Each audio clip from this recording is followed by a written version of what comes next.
Hello বন্ধুরা, beauties makeover থেকে beauty আবারও হাজির। সকলকে অনেক স্বাগত আমার নতুন একটা ডেলি ব্লগে। সবাই কেমন আছো? আশা করি সবাই খুব ভালো আছো। আমি তোমাদের ভালোবাসার আশীর্বাদে একদম ঠিকঠাক আছি। তো আজকে আমি তোমাদের সাথে শেয়ার করছি 26শে আগস্টের একটি ডেলি ব্লগ, মানে জন্মাষ্টমীর ডেলি ব্লগ।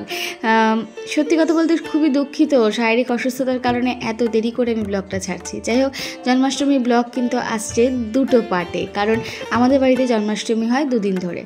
তো দেখো, সকাল সকাল আমি, মা আর ছেলে বেরিয়ে পড়েছি বিশ্বরপাড়ার বাড়িতে যাওয়ার উদ্দেশ্যে। আমার মাকে নিয়েই যাচ্ছি জন্মাষ্টমীতে, আমার মা ওই বাড়িতে থাকবে। আর চারিদিকে একদম জল ভর্তি, কারণ মনসা পুজোর পর থেকেই দেদার বৃষ্টি হচ্ছে, আর তার জন্যই আগরপাড়া, সোদপুর এসব এলাকা তো ডুবেই যায় জলে। তার ব্যতিক্রম কী হবে আর বলো। তো যাই হোক, তোমাদের সাথে কথা বলতে বলতে পৌঁছেও গেছি বিশ্বরপাড়া বাড়িতে। হাত মুখ ধুয়ে এসে বসিয়ে দিলাম হাঁড়ি গ্যাসে, ভাতটা হোক আর তোমাদেরকে দেখায় আমার শাশুড়িমা কী কী রান্না করেছে। ছিল টমেটোর ডাল, আর ছিল দুটো রকমের ভাজা, আর ছিল আলু পোস্ত। আসলে যারা যারা উপোস করবে না তারা তো সবাই খাবে না, তো এই কারণে। স্নান সেরে এসে ঘরের অবস্থা দেখে আমি তো বেহাল। কি করবে বলো, পুরুষ মানুষরা একটু যদি গোছগাছ করতে পারতো তাহলে তো মেয়েদের কোনো অসুবিধাই হতো না।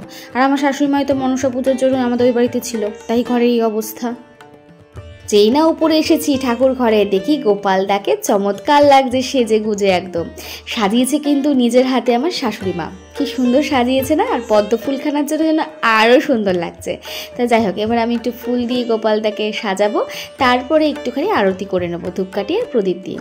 আচ্ছা, যে কথাটা বলতে ভুলে গিয়েছি, আমাদের বাড়িতে জন্মাষ্টমী হয় দুদিন ধরে। দুদিন বলতে প্রথম দিন হয় আমাদের ভাজা পোড়ার জন্য, আর দ্বিতীয় দিন হয় আমাদের নন্দ উৎসব। ভাজা পোড়া বলতে আমাদের সব রকমের ভাজাভুজি, যেমন মালপোয়া, তালের বড়া থেকে শুরু করে 11-12 রকমের পুরো ভাজাভুজি করে দেওয়া হয় আমাদের গোপালদাকে। আর হয় সাথে তোমার ফল মিষ্টান্ন দিয়ে। আর পরের দিন হয় নন্দ উৎসব, মানে আমাদের অন্নভোগ।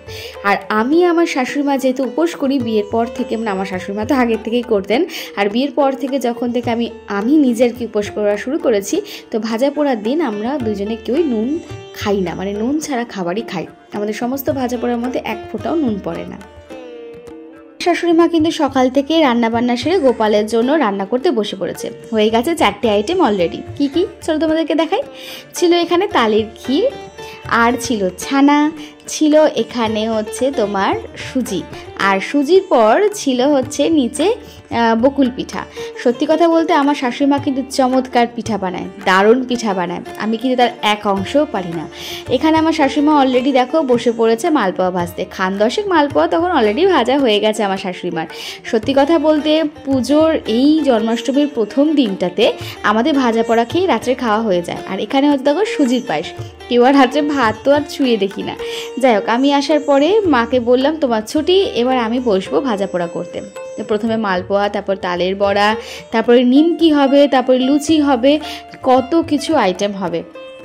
তো তোমরা দেখো, আশা করি তোমাদের খুব ভালো লাগছে এখন অবধি ভিডিওটা। সত্যি কথা বলতে ঠাকুরের জন্য নিজের হাতে রান্না করে দেওয়ার মজাটাই আলাদা, তাই না? আর এখানে আমার মায়ের সাথে আমি আর কি করছিলাম।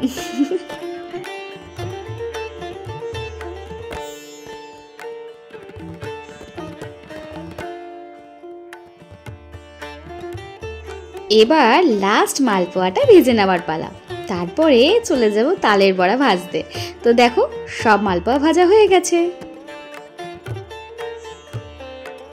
জানি না তালের বড়াটা ঠিকঠাকভাবে হবে কিনা, কারণ পুরটা ভীষণ নরম হচ্ছে।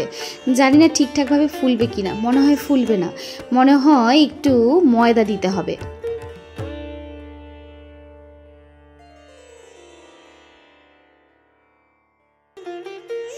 কি জানো তো, খান 10 তালের বড়া ভেজে নিয়েছি, কিন্তু একটা তালের বড়াও ফোলেনি, সব চিপসে ছিল। বুঝতে পেরেছিলাম যে জলের পরিমাণটা, মানে পাতলাটা একটু বেশি ছিল, তাই শাশুড়ি মা সঙ্গে সঙ্গে বলে একটু ময়দা দিয়ে দে। ময়দা দিয়ে ভালো করে ফেটিয়ে নিলাম তালের বড়াটার পুরটাকে। এবার সুন্দর করে তালের বড়া ভেজে নেব। দেখো কি সুন্দর গোল গোল করে বসছে, আর ফুলেও ছিল তারপরে একদম ঠিকঠাক। খুব সুন্দর তালের বড়া হয়েছে। তারপরে তোমরাও কিন্তু এরকমভাবে করতে পারো। আশা করি তোমরা সবাই জানো বিষয়টা, তাও একবার বললাম।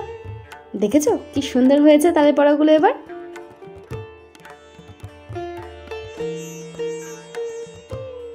বেলা গড়িয়ে যাচ্ছে, তাই শাশুড়ি মা ময়দার ময়ম দিতেও বসে পড়লো। ময়দাটা ভালো করে না মাখলে নিমকি আর লুচি ভাজতে দেরি হয়ে যাবে।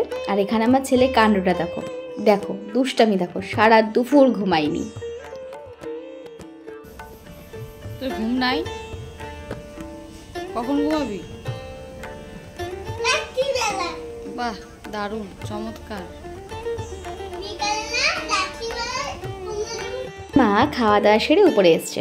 আমার বরকে, আমার শ্বশুরমশাইকে, আমার ছেলেকে খাইয়ে দাইয়ে এসে এবার গল্প করতে বসেছে। আর এদিকে আমরা শাশুড়ি বউ বা দুজনে মিলে কাজ করে যাচ্ছি। আমার শাশুড়ি মা খুন্তি দিয়েই নিমকির জন্য ময়দা কেটে ফেলেছে। বাড়ির বউ বা মেয়েদের মাথায় কত বুদ্ধি থাকে বলো তো। যাই হোক, একটা কথা তো বলতেই ভুলে গেছি, এই নিমকির মধ্যে কোনো ধরনের লবণ ব্যবহার হয়নি, কারণ আমরা প্রথমেই বললাম যে আমরা আজকের দিনে কোনো লবণ ব্যবহার করি না। শুধু কালো জিরে দিয়ে একটুখানি আলাদাভাবে মেখে নেওয়া হয়েছিল ময়দাটাকে।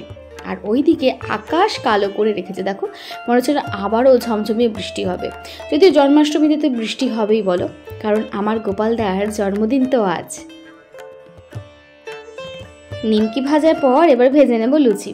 একদম গরম গরম ফুলকো লুচি হবে। দেখো কি সুন্দর ফুল ছিল লুচিগুলো।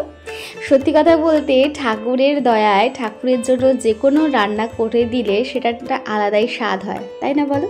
কারণ ঠাকুর তো নিজের হাতে রান্নাগুলো করে নেন আমাদের মাধ্যমটা আমাদের দিয়ে, আর কিচ্ছু না। কি সুন্দর ফুলকো ফুলকো লুচি হচ্ছে, দেখেও ভালো লাগে।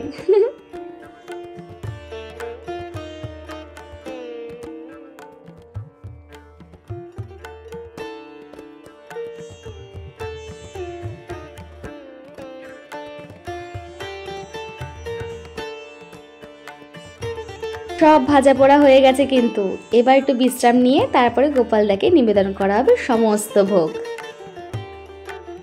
এই এক গামলা যে মশলাপাতি দেখছো না, এগুলো সব কালকের ভোগের জন্য, অন্ন ভোগের জন্য। যাই হোক, চলো নিচে যাই। আর নিচে গিয়ে দেখি মহারাজ তো ঘুমিয়েই কাদা, কোনো কাজ কাম নেই। যাই হোক, আমি এবার সন্ধ্যাবেলা রেডি হয়ে পড়েছি।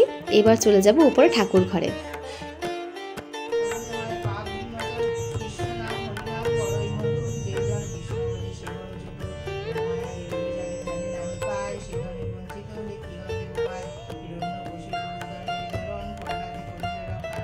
আমার শাশুড়ি মা করে নিচ্ছে গোপালদার অষ্টোত্তর শতনাম, যেটা আমার শাশুড়ি মা কোনোবার জন্মাষ্টমীর ভাজা পোড়ার দিন গোপালদাকে পড়ে শোনাতে ভুল করে না, কারণ সেদিনকে সেটা শুনতে সে ভালোবাসে। তারপর শুরু হবে আরতি।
এবার আমার ছেলে নিজের হাতে আরতি করবে তার গোপালদাকে।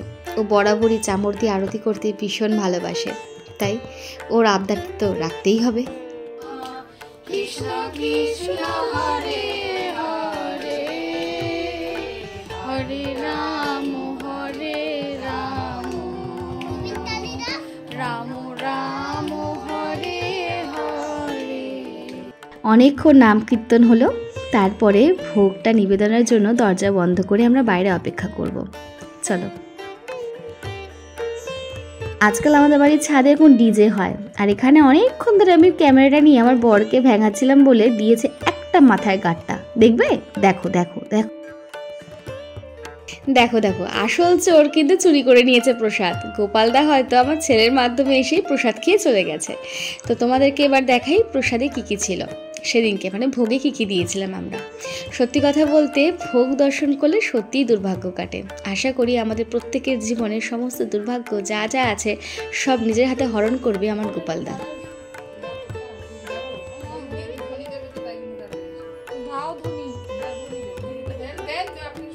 যেতে দাও। সাধু বৈষ্ণব গোসাই প্রেমানন্দে হরি হরি বল, হরি হরি বল, বল।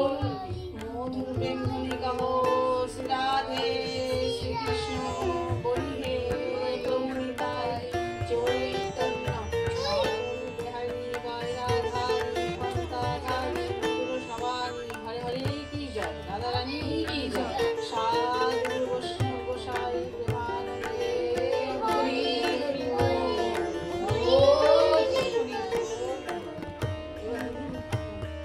ধনি দিয়ে পুজো শেষ হওয়ার পর আমি আমার শাশুড়িমা মিষ্টির জল খেয়ে আমরা উপোসটা ভাঙলাম। তারপরে খাবো প্রসাদ। আর এখানে তাকিয়েছিলাম আমার বরের দিকে এরকম বড় বড় গোল্লা গোল্লা চোখ করে। তো চলো প্রসাদ খেতে বসে পড়েছে আমার মা, আমার শ্বশুরমশাই, আমার বর সবাই। আর এখানে আমার ছেলে তার ফেভারিট শশা কামড় বসিয়ে দিয়েছে। আসল কথা, ওর পাতের থেকে ওর শশাটা নিয়ে নেওয়ার জন্যই আমার বরের উপর রেগে গিয়ে কান্নাকাটি, চোখে জল। আচ্ছা, প্রথমে আমি মাখন মিষ্টি মুখে দিলাম, যেটা অমৃতের সমান। সত্যি কথা বলতে প্রতিবার এই প্রসাদ মুখে দেওয়ার পর খাওয়ার পর না মন ভালো হয়ে যায়। তো আজকের মতো এখানেই ব্লগটা শেষ করছি। পুরো প্রথম এই জন্মাষ্টমীর প্রথম দিনের ব্লগটা তোমাদের কেমন লাগলো অবশ্যই কিন্তু জানিও। ভালো লাগলে লাইক কমেন্ট শেয়ার করো। তো আজকের মতো এখানেই টাটা, বাই বাই, সবাই ভালো থেকো।